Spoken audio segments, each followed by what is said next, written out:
తెలంగాణలో ఎలాంటి భూ సమస్యలు ఉన్నాయి, ఇప్పుడు తెచ్చిన భూభారతి చట్టం ఏ విధంగా ఉపయోగపడుతుంది? తెలంగాణలో ఎట్లాంటి సమస్యలు ఉంటే మేము ఒక అధ్యయనం చేశాం. నేను 21 సంవత్సరాలుగా భూ సమస్యల మీద పనిచేస్తున్నా. అయితే భూమికి ఎన్ని రోగాలు ఉన్నాయని అధ్యయనం చేశాం.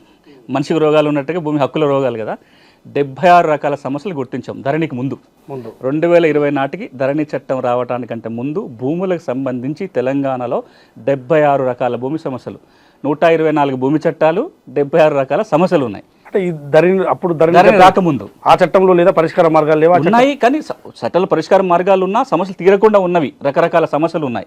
ధరణి వచ్చినప్పుడు ఏమన్నారంటే ఈ అన్ని రకాల సమస్యలకి ధరణి పరిష్కారం, కొత్త రెవెన్యూ చట్టం వస్తుంది, ఈ సమస్యలన్నీ తీరిపోతాయని ఒక ఆశతోటి ఆ చట్టం వచ్చింది. దురదృష్టం ఏమైందంటే కరోనాకు టీకా కనిపెడితే సైడ్ ఎఫెక్ట్లు కొన్ని రోగాలు వచ్చినట్టుగా ధరణి వచ్చిన తర్వాత రికార్డుల సమస్యకి పరిష్కారంగా ఏ ధరణి అయితే వచ్చిందో ఈ 76 సమస్యలకు అదనంగా ఇంకో 45 రకాల సమస్యలు సృష్టించారు. ఇంకో కొత్తగా 45 యాడ్ అయినాయి. గౌరవ హైకోర్టే ఈ 45 రకాలలో 20 రకాల సమస్యలు వాళ్ళే లిస్ట్ చేశారు. గౌరవ హైకోర్టు ఒక తీర్పు ఇచ్చుకుంటూ ధరణి వచ్చిన తర్వాత ఒక పలానా 20 రకాల సమస్యలు వచ్చినాయి, వీటికి మరి పరిష్కారం వెతకండి అని ప్రభుత్వాన్ని ఆదేశించింది అప్పుడు హైకోర్టు. మేము ఆ లిస్ట్ కాదు 20 కాదు ఉన్నాయి 45 అని చెప్పి మేము ఇంకొక లిస్టు చూపించడం జరిగింది. అంటే ఈ రోజున 100 రకాల పైగా సమస్యలు ఉన్నాయి. ఒక్క మాటలో చెప్పాలంటే భూమి ఉంది కానీ రికార్డులో తప్పులు ఉన్నాయి లేదా రికార్డుకి ఎక్కలేదు అని చెప్పే వాళ్ళే 20 లక్షల పైగా ఉంటారు.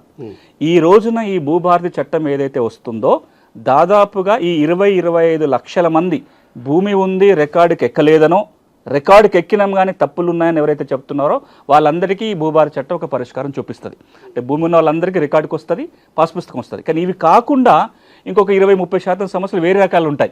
అది అసైన్మెంట్ పీఓటీ సమస్యలు కావచ్చు, టెనెన్సీ సమస్యలు కావచ్చు, ఎల్టీఆర్ సమస్యలు కావచ్చు. వాటికి మనం వేరే చట్టాల కింద పరిష్కారం వెతకాలి. ప్రభుత్వం ఒక మాట ఏమన్నదంటే ఈ రోజున మేము కొత్త 6 చట్టం భూభారతి పేరుతో తెచ్చాము, రాబోయే రోజుల్లో మిగతా అన్ని చట్టాలను కలిపి ఒకే ఒక రెవెన్యూ చట్టం తీసే ప్రయత్నం, ఒక ల్యాండ్ చట్టము రెవెన్యూ కోడ్ తేవాలని ఆలోచన చేస్తున్నట్టుగా రెవెన్యూ మంత్రి గారు కూడా ప్రకటించారు. అది కనుక వస్తే మిగతా 20-30% సమస్యలకు కూడా తెలంగాణలో పరిష్కారం దొరుకుతుంది.